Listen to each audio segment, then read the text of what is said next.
ശ്രീ പിണറായി വിജയൻ, പ്രതിപക്ഷ നേതാവ്. സർ,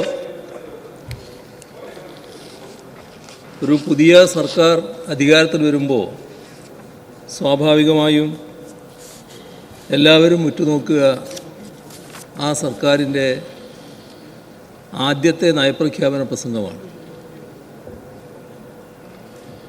സർക്കാരിൻ്റെ നയം എന്താണ്, സർക്കാരിൻ്റെ ദിശ, ഇതെല്ലാം മനസ്സിലാക്കാൻ കഴിയുന്ന ഒന്നാവണം സാധാരണഗതിയിൽ നയപ്രഖ്യാപനം. പക്ഷേ നിരാശയാണ് ഈ നയപ്രഖ്യാപന പ്രസംഗത്തിലൂടെ ഉണ്ടായത്. അതായത് ഇതിൻ്റെ മുഖമുദ്ര നയരാഹിത്യമാണ്. സർ, ഒരു പ്രതീക്ഷയും ഈ നയപ്രഖ്യാപനം സമൂഹത്തിന് മുന്നിൽ വെക്കുന്നില്ല എന്നതാണ് വസ്തുത. സർ, സൂക്ഷ്മവായനയിൽ ആ നയരാഹിത്യം നിഷ്ക്രിയത്വത്തിൻ്റേതാണ്. ഈ നയം കേരളത്തിൻ്റെ മുന്നോട്ട് പോക്കിന് ഉതകുന്നതല്ല. മാത്രമല്ല, കേരളത്തിൻ്റെ തകർച്ചയ്ക്ക് വഴിവെക്കുന്നത് കൂടിയാണ്. സർ, ഇതിൻ്റെ ഏറ്റവും വലിയ പ്രത്യേകത ഈ നയം സംഘപരിവാർ രാഷ്ട്രീയത്തെ തുറന്നു കാണിക്കുന്നില്ല എന്നുള്ളതാണ്. ഒരുതരം സമരസപ്പെടൽ, കീഴടങ്ങൽ മനോഭാവം ഇതിനകത്ത് കാണാൻ കഴിയും. സർ, സംഘപരിവാർ നേതൃത്വത്തിലുള്ള കേന്ദ്ര സർക്കാരിൻ്റെ നിലപാടുകൾ എല്ലാവർക്കും അറിയാം.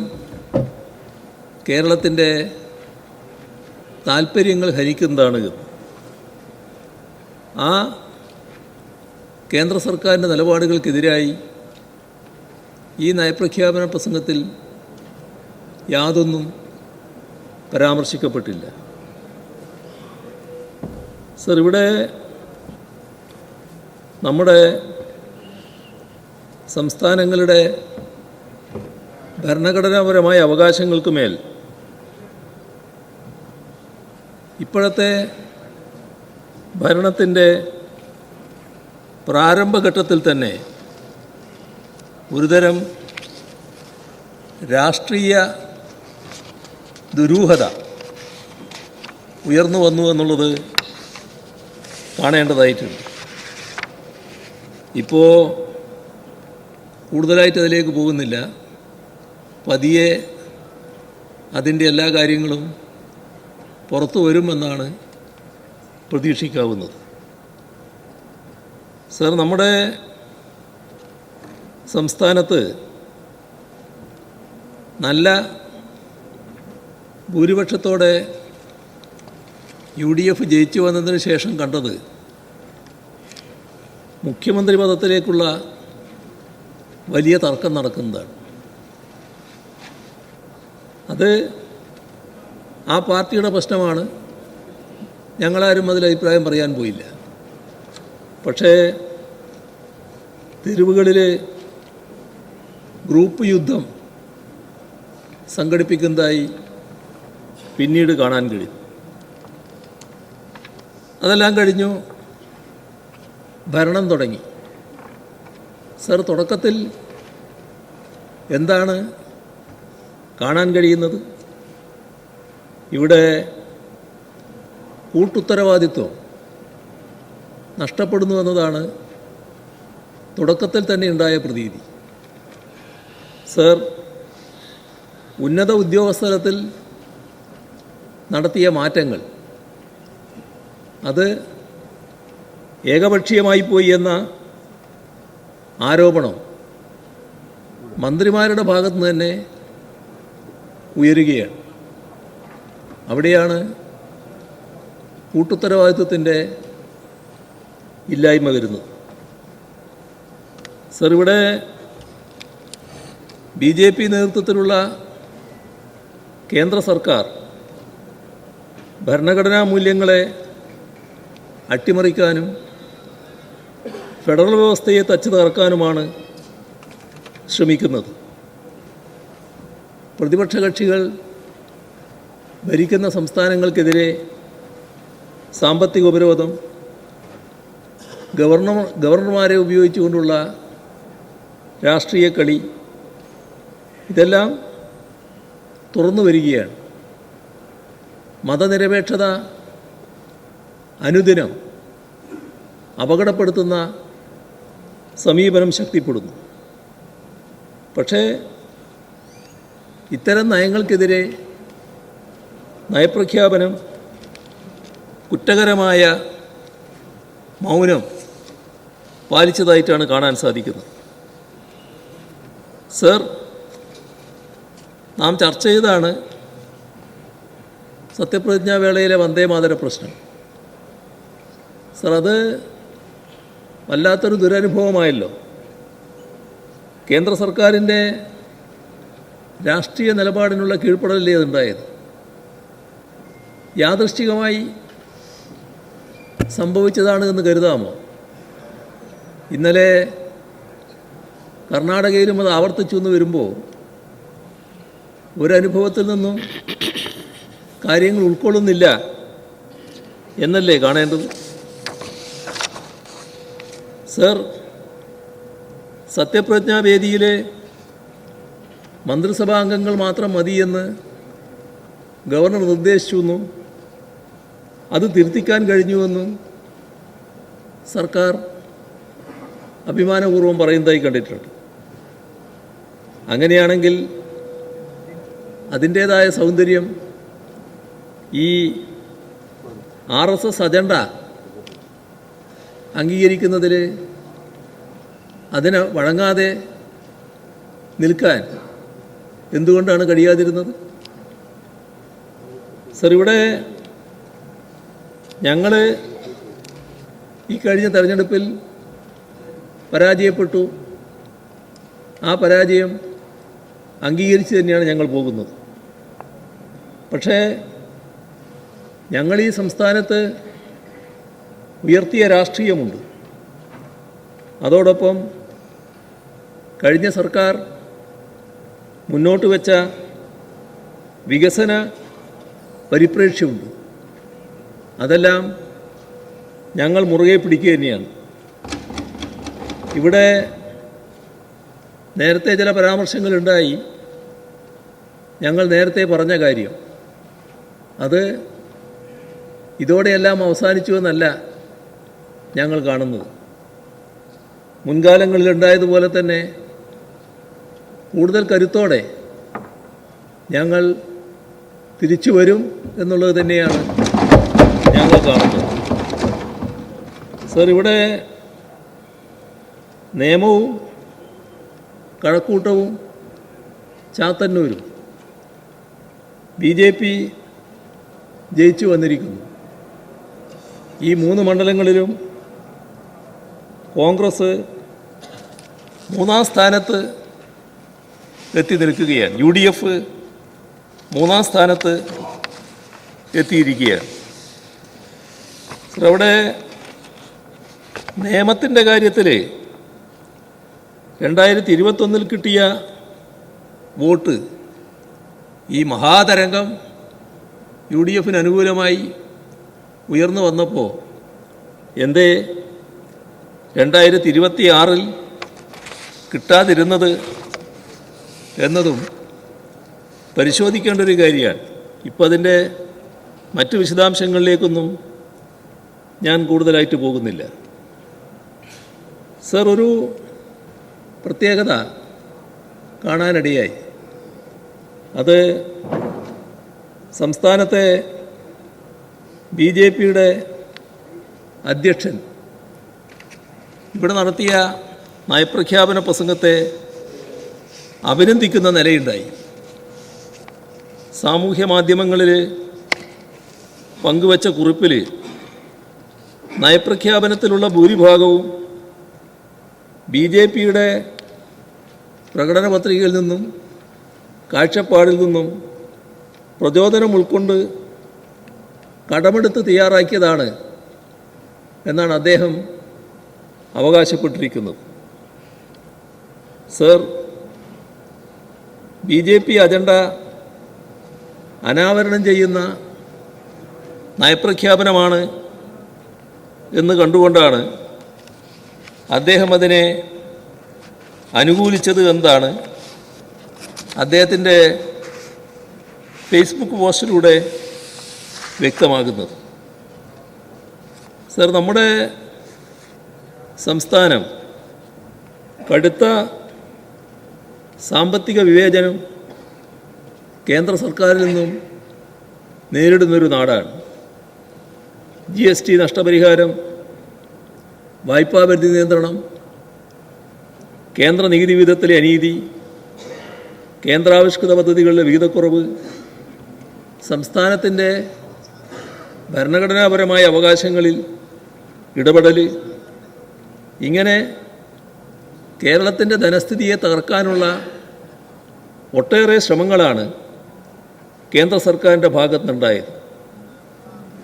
സർ, ഇതിനെല്ലാം എതിരെ കരുത്തുറ്റ പോരാട്ടങ്ങൾ കൂടിയാണ് കഴിഞ്ഞ 10 വർഷം LDF സർക്കാർ ഏറ്റെടുത്തതും അതോടൊപ്പം തന്നെ ഇതെല്ലാം നേരിട്ടുകൊണ്ട് തന്നെയാണ് വികസനക്ഷേമ പ്രവർത്തനങ്ങൾ മുന്നോട്ട് കൊണ്ടുപോയത്. സർ, എന്നാൽ ആ കാലത്ത് കേരളത്തിൻ്റെ അവകാശങ്ങൾ സംരക്ഷിക്കുന്നതിന് പ്രതിപക്ഷത്തിൻ്റേതായ സഹായം ഒരു ഘട്ടത്തിലും ഉണ്ടായില്ല എന്നത് ഓർക്കേണ്ടതാണ്. സർ, ഇപ്പോൾ ധവളപത്രം ഇറക്കിക്കഴിഞ്ഞിരിക്കുകയാണല്ലോ. ഇത് കയ്യിൽ കിട്ടി, വായിച്ചു നോക്കിയിട്ടില്ല. ഒരു സ്റ്റാറ്റസ് റിപ്പോർട്ടാണ് എന്ന മട്ടിലാണ് നേരത്തെ പറഞ്ഞത്. സർ, ഇതിലൊരു വൈരുദ്ധ്യമില്ലേ? ഇന്നലെ വൈകുന്നേരമാണ് ആ റിപ്പോർട്ട് ലഭിക്കുന്നത്. സാധാരണ നിലയിൽ അത്തരമൊരു റിപ്പോർട്ട് ലഭിച്ചാൽ നേരത്തെ ബഹുമാനപ്പെട്ട മുഖ്യമന്ത്രി പറഞ്ഞ സാഹചര്യത്തിൽ അതുമായി ബന്ധപ്പെട്ട ഒരു ഫാക്ട് ചെക്കിംഗ് ധനവകുപ്പ് നടത്തണ്ടേ? ധനവകുപ്പ് അത്തരമൊരു ഫാക്ട് ചെക്കിംഗ് നടത്തിയിട്ടുണ്ടോ? നിയമവകുപ്പ് കാണേണ്ട കാര്യങ്ങൾ ഇതിലുണ്ടായിരുന്നു.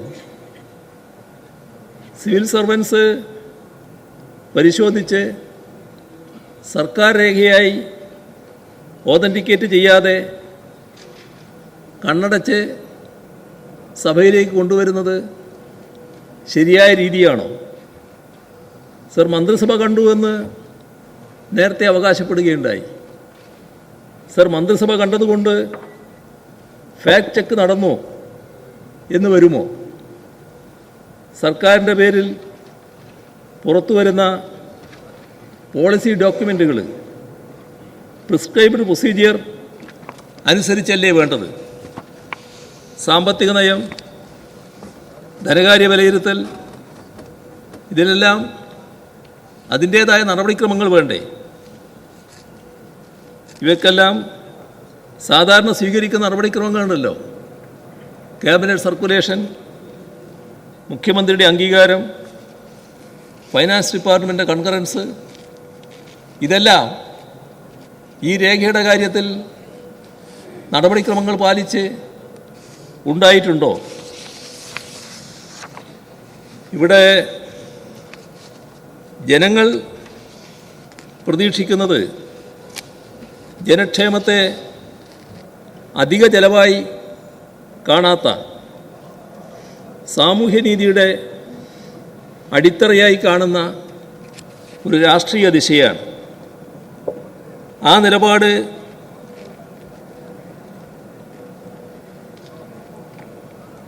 ഈ നയപ്രഖ്യാപന പ്രസംഗത്തിൽ പ്രതിഫലിച്ചില്ല.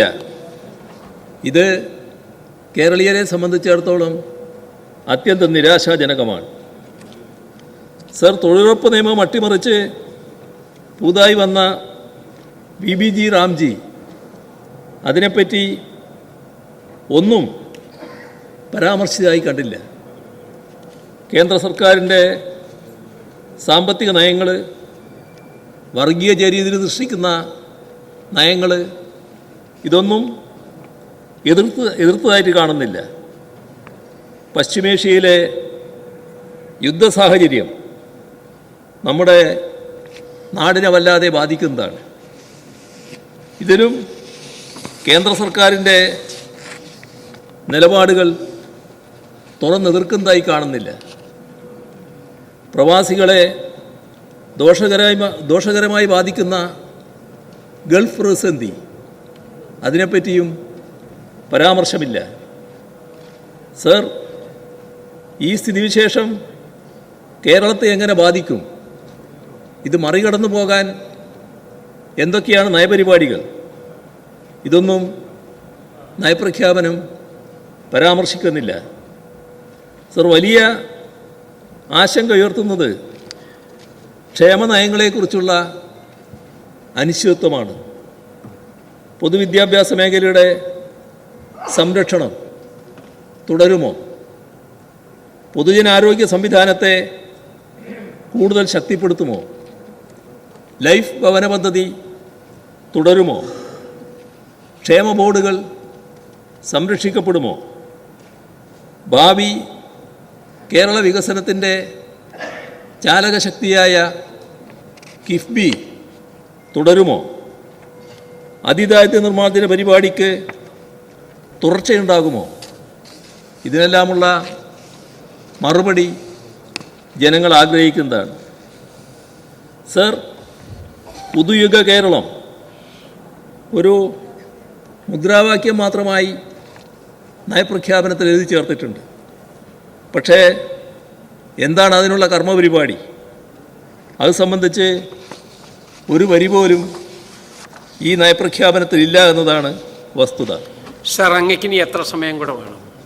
ഞാൻ അവസാനിപ്പിക്കാൻ ഉദ്ദേശിക്കുകയാണ്. പക്ഷേ ഒരു കാര്യം കൂടി പറയാനുണ്ട്. അതിനങ്ങ് സമയം അനുവദിക്കണമെന്നാണ്.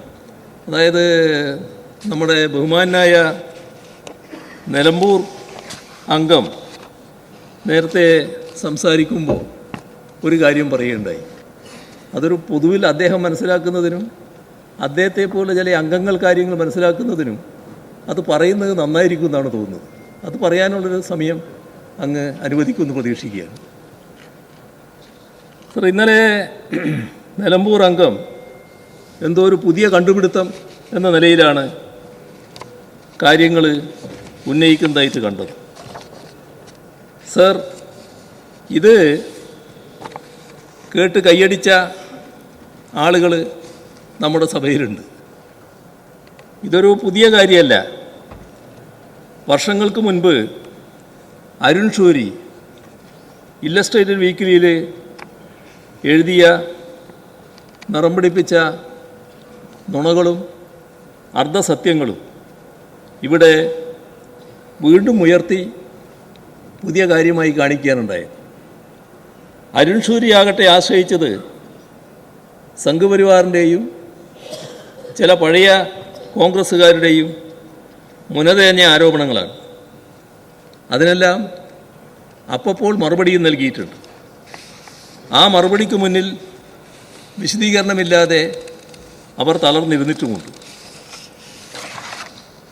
അത് ബഹുമാനായ ഷൗക്കത്ത് ചിലപ്പോൾ അറിഞ്ഞിട്ടുണ്ടാവില്ല.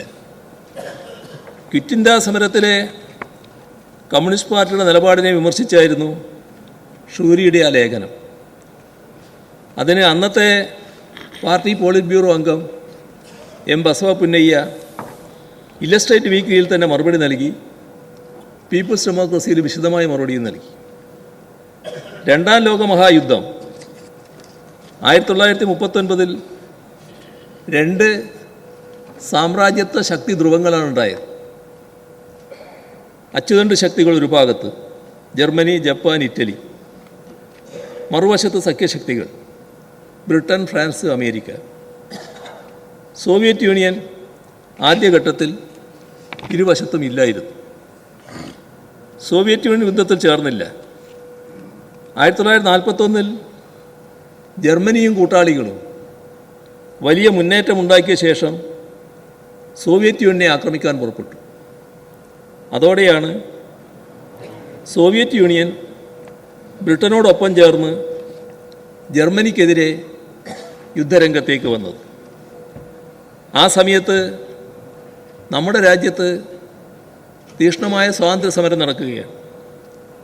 സോവിയറ്റ് യൂണിയൻ ആക്രമിക്കപ്പെട്ടപ്പോൾ മഹാത്മാഗാന്ധി തന്നെ പറഞ്ഞത് എൻ്റെ സഹതാപം ഇംഗ്ലണ്ടിനോടൊപ്പമാണ് എന്നാണ്. ബ്രിട്ടീഷ് വൈസ്രോയി ലിൻലിത്ഗോ പ്രഭുവിനോട് താൻ അങ്ങനെ പറഞ്ഞതായി ഗാന്ധിജി തന്നെ തൻ്റെ സമാഹൃത കൃതികളിൽ എഴുതിയിട്ടുമുണ്ട്. ഇതേ കാലത്താണ് യുദ്ധോത്സുകമായ മുന്നേറ്റത്തിന് സുഭാഷ് ചന്ദ്രബോസ് ഇറങ്ങുന്നത്. നേതാജിയുടെ സമരോത്സുകതയോട് ജനങ്ങൾ കൂടുതൽ അടുക്കുന്നത് കണ്ടാണ് 1942 ആഗസ്റ്റിൽ ക്വിറ്റ് ഇന്ത്യ സമരം പ്രഖ്യാപിക്കുന്നത്. ഗാന്ധിജി പോലും രണ്ടാം ലോകമഹായുദ്ധകാലത്ത് ബ്രിട്ടനും സോവിയറ്റ് യൂണിയനും നേതൃത്വം നൽകിയ സഖ്യത്തിനാണ് മാനസിക പിന്തുണ നൽകിയത് എന്ന് പറഞ്ഞല്ലോ. ഹിറ്റ്ലറുടെ ജർമ്മനി യുദ്ധം ജയിക്കുന്ന ഘട്ടം വന്നാൽ അത് ലോകത്തെയാകെ നാസിസം കീഴ്പ്പെടുത്തുമെന്ന ശരിയായ വിലയിരുത്തലായിരുന്നു അന്ന് കമ്മ്യൂണിസ്റ്റ് പാർട്ടി നടത്തിയത്. അതിനാലാണ് സോവിയറ്റ് യൂണിയൻ നേതൃത്വം നൽകിയ പക്ഷത്തിന് പിന്തുണ നൽകിയത്. അതിൻ്റെ അർത്ഥം ബ്രിട്ടീഷ് രാജിനെ അംഗീകരിച്ചു കൊടുത്തു എന്നല്ല. രണ്ടാം ലോകമഹായുദ്ധത്തിൻ്റെ കാര്യത്തിൽ ബ്രിട്ടനൊപ്പം മാനസികമായി നിലകൊണ്ട ഗാന്ധിജി 1943 42 തൊട്ടടുത്ത വർഷം തന്നെ ക്വിറ്റ് ഇന്ത്യ സമരം പിൻവലിച്ചത് ലോകരാഷ്ട്രീയത്തെ ഫാസിസം വിഴുങ്ങുമെന്ന ആസന്നമായ കാര്യത്തെ മുൻകൂട്ടി കണ്ടുകൊണ്ടാണ്. ക്വിറ്റ് ഇന്ത്യ സമരത്തെക്കുറിച്ച് പറയുന്നവർ ഒരു കൊല്ലത്തിനുള്ളിൽ അത് പിൻവലിക്കപ്പെട്ട സാഹചര്യവും ആലോചിക്കണം. ഇനി വേറൊരു കാര്യം, അരുൺ ഷൂരി ആക്ഷേപിച്ച അതേ കമ്മ്യൂണിസ്റ്റുകാർ തന്നെയാണ് ആ ഘട്ടത്തിൽ ബ്രിട്ടീഷുകാരെ സായുധമായി എതിരിട്ടത്. പെഷവാർ, കോൺപൂർ, മദ്രാസ്, മീററ്റ്, ലാഹോർ ഗൂഢാലോചന കേസുകൾ കമ്മ്യൂണിസ്റ്റുകാർക്ക് മേൽ ചുമത്തപ്പെട്ടത് ഇതേ കാലത്താണ്. കോൺഗ്രസ്സിന് മേൽ നിരോധനമില്ലാതിരുന്നു ആ കാലത്ത്. എന്നാൽ ആ കാലത്ത് ബ്രിട്ടീഷുകാർ കമ്മ്യൂണിസ്റ്റ് പാർട്ടിയെ നിരോധിച്ചിരുന്നു എന്നതും ഓർക്കേണ്ടതാണ്. നിരോധനം നീങ്ങി 1943 കമ്മ്യൂണിസ്റ്റ് പാർട്ടിയുടെ ഒന്നാം പാർട്ടി കോൺഗ്രസ് ബോംബെയിൽ നടന്നത്. 139 പ്രതിനിധികളാണ് ഇതിലുണ്ടായിരുന്നത്. സർ, ആ 139 പ്രതിനിധികളുടെ ക്രെഡൻഷ്യൽ റിപ്പോർട്ട് വന്നപ്പോൾ അവർ ആകെ ജയിലിൽ കഴിഞ്ഞ വർഷം 411 വർഷമാണ്. ഇതാണ് കമ്മ്യൂണിസ്റ്റുകാരുടെ സമരചരിത്രം. 139 ആൾ, ഒന്നോ അതിലധികമോ തവണ ജയിലിൽ കഴിഞ്ഞവരായിരുന്നു അവരിൽ 70% പേരും. അതായത് ഈ പാർട്ടി നേതാക്കളുടെ രാഷ്ട്രീയ ജീവിതത്തിലെ പകുതിയോളം കാലം ജയിലുകൾക്കുള്ളിലായിരുന്നു എന്നർത്ഥം. 53% പ്രതിനിധികൾ ഒളിവിൽ കഴിഞ്ഞവരായിരുന്നു. അവരുടെ ആകെ ഒളിവ് ജീവിതകാലം കൂട്ടിയാൽ അതും 54 വർഷം വരും. സർ, 1943 കമ്മ്യൂണിസ്റ്റ് പാർട്ടി നിരോധനം പിൻവലിച്ചിട്ടും ഒന്നാം കോൺഗ്രസ് സമയത്ത് 695 പാർട്ടി അംഗങ്ങൾ ജയിലിലായിരുന്നു. അവരിൽ 105 പേർക്ക് ജീവപര്യന്തം തടവ് ശിക്ഷയാണ് വിധിക്കപ്പെട്ടിരുന്നത്. സർ, ഇതൊക്കെ സ്വാതന്ത്ര്യ സമരത്തിൻ്റെ ഭാഗമായിട്ടുള്ളതാണ്. കമ്മ്യൂണിസ്റ്റുകാരും അന്ന് സ്വാതന്ത്ര്യ സമരത്തിൻ്റെ ഭാഗമായി ദേശീയ പ്രസ്ഥാനത്തിൽ പങ്കെടുത്തുകൊണ്ടാണല്ലോ പ്രവർത്തിച്ചിരുന്നത്. ഇതാണ് കമ്മ്യൂണിസ്റ്റ് പാർട്ടിയുടെ സമരചരിത്രം. രക്തലിപികളിൽ എഴുതിയ സമരചരിത്രം. സർ, ഞാൻ അവസാനിപ്പിക്കുകയാണ്. PC ജോഷി എഴുതിയ കത്തിനെപ്പറ്റി പാർട്ടി നിലപാട് വിശദീകരിച്ച് ഒരു കത്തല്ല പല കത്തും എഴുതിയിട്ടുണ്ട്. അതിൽ പറഞ്ഞത് പാർട്ടി നിലപാടാണ്. ഫാസിസ്റ്റ് വിരുദ്ധ യുദ്ധത്തിന് അനുകൂലമായി കമ്മ്യൂണിസ്റ്റുകാർ പ്രവർത്തിക്കേണ്ടതിൻ്റെ ആവശ്യകത ബോധ്യപ്പെടുത്താൻ തയ്യാറാണ് എന്ന് പറഞ്ഞാണ് എഴുതിയത്. ഇതിലൊരിടത്തും കോൺഗ്രസ്സുകാരെ പിടിച്ചു തരാം എന്ന ഭാഗമില്ല. PC ജോഷി അടക്കമുള്ള കമ്മ്യൂണിസ്റ്റ് നേതാക്കൾ കോൺഗ്രസ്സുകാരായി സ്വാതന്ത്ര്യ സമരത്തിൽ അണിചേർന്നവരാണ്. അതും ബഹുമാനപ്പെട്ട ഷൗക്കത്തിന് അറിയാതിരിക്കില്ല എന്നാണ് തോന്നുന്നത്. പിന്നെ ഒരു ഒറ്റിൻ്റെ കാര്യം അദ്ദേഹം പറയുകയുണ്ടായി. സർ, ആ ഒറ്റിൻ്റെ ചരിത്രം കൂടി പറഞ്ഞ് ഞാൻ അവസാനിപ്പിക്കുക. 1946 പുന്നപ്ര വയലാറിൽ, 1948 മുതൽ 51 വരെ മലബാറിൽ പോലീസിനൊപ്പം സഞ്ചരിച്ച് കമ്മ്യൂണിസ്റ്റുകാരെ പിടികൂടാൻ കൂട്ടുനിന്ന ഷൗക്കത്തിൻ്റെ പൂർവികരുടെ പേരുകൾ നിരത്തിയാൽ തീരില്ല. സർ, ഇവിടെയാണ് നമ്മൾ മോയാരത്തെ ആലോചിക്കേണ്ടത്. മഹാനായ കോൺഗ്രസ് നേതാവായിരുന്നു അദ്ദേഹം. കമ്മ്യൂണിസ്റ്റുകാരനായിപ്പോയി എന്നുള്ളതുകൊണ്ടാണ് അന്നത്തെ കുറുവടിപ്പട വഴിയിലിട്ട് തല്ലിച്ചതച്ച് പോലീസിനെ ഏൽപ്പിച്ച് ജയിലിൽ കൊണ്ടുപോയി തല്ലിച്ചതച്ച് കൊലപ്പെടുത്തിയത്. അത് ആദ്യം പിടിച്ചതും തല്ലിയതും കോൺഗ്രസ് നേതൃത്വത്തിലുള്ള കുറുവടിപ്പടയായിരുന്നു. അതും ബഹുമാനപ്പെട്ട ഷൗക്കത്തിന് അറിയുമെന്നറിയില്ല. സർ, ഇവിടെ CP-യുടെ 5 രൂപ പോലീസിൽ ചേർന്ന് പുന്നപ്ര വയലാറിലെ പോരാളികളെ ഒറ്റിയവരെ കാണാൻ കഴിയും. മലബാറിൽ കമ്മ്യൂണിസ്റ്റുകാരെ പിടികൂടാൻ MSP-ക്കാർക്കൊപ്പം വീട് കയറിയ ആളുകളെയും മറക്കാൻ കഴിയുന്നതല്ല. ചരിത്രം പറയുമ്പോൾ നിലമ്പൂർ അംഗം അരുൺ ഷൂരിയുടെ വാദവും കൊണ്ടുവരാതിരിക്കാൻ ഇനിയെങ്കിലും ശ്രദ്ധിക്കുന്നത് നല്ലതാണ്. ഇവിടെ മറ്റു കാര്യങ്ങളിലേക്ക് ഞാൻ കടക്കുന്നില്ല. BJP-യുമായിട്ടുള്ള ബന്ധത്തെക്കുറിച്ച് പറയുകയുണ്ടായി. സർ, നിലമ്പൂർ MLA-യുടെ പാർട്ടി 1921 മലബാർ കാർഷിക കലാപത്തെ ബ്രിട്ടീഷുകാർക്കൊപ്പം ചേർന്ന് മാപ്പിള ലഹള എന്ന് പരിഹസിച്ച കൂട്ടരാണ്. മലബാറിലെ കാർഷിക ജനതയുടെ സമരത്തെ സ്വാതന്ത്ര്യ സമരമായി അംഗീകരിക്കാൻ അന്ന് കോൺഗ്രസ് പാർട്ടി തയ്യാറായിരുന്നു. സർ, മലബാർ കാർഷിക കലാപം മാത്രമല്ല, പിന്നീട് 1969 മലപ്പുറം ജില്ല എന്ന ആശയത്തിന് തന്നെ എതിര് നിന്നവരായിരുന്നു കോൺഗ്രസ്സുകാർ. സംഘപരിവാറിനോടൊപ്പം തോളോട് തോൾ ചേർന്നാണ് അന്ന് നിലക്കൊണ്ടിരുന്നത്. 1969 വഴിക്കടവിൽ നിന്നും ആരംഭിച്ച മലപ്പുറം ജില്ലാ വിരുദ്ധ ജാഥ ആരൊക്കെയായിരുന്നു നയിച്ചത് എന്ന് ബഹുമാന്യനായ ഷൗക്കത്തിന് നല്ല നിശ്ചയമുണ്ടായിരിക്കുമല്ലോ.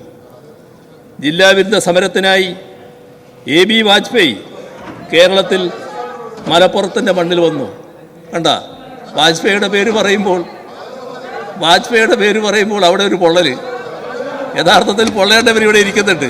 അവരെക്കാളും പൊള്ളൽ അപ്പുറത്താണ് കാണുന്നത്. ഇതൊക്കെ സർ സമയം ചേർന്നു നിന്നാണ് ആ കാലത്ത് കോൺഗ്രസ്സുകാർ സമരം ചെയ്തത്. സമയം പാലിക്കണം. ഇതൊക്കെ ഓർമ്മിപ്പിക്കാൻ അവസരം നൽകിയതിന് ഷൗക്കത്തിന് നന്ദി രേഖപ്പെടുത്തട്ടെ സർ.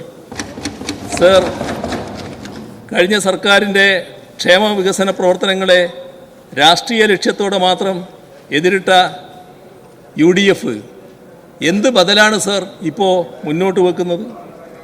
ജനങ്ങൾക്ക് പ്രതീക്ഷ അർപ്പിക്കാവുന്ന ഒരു പ്രഖ്യാപനവും ഈ നയപ്രഖ്യാപന പ്രസംഗത്തിലില്ല. ഇവിടെ LDF തുടങ്ങിവെച്ച വികസന കുതിപ്പുകളെ പിന്നോട്ടടിപ്പിക്കുമെന്ന ആശങ്കയാണ് ഈ നയപ്രഖ്യാപനത്തിൻ്റെ. അതുകൊണ്ട് തന്നെ നയപ്രഖ്യാപനത്തിന് മേലുള്ള നന്ദി പ്രമേയത്തെ ശക്തമായി എതിർക്കുകയാണ്.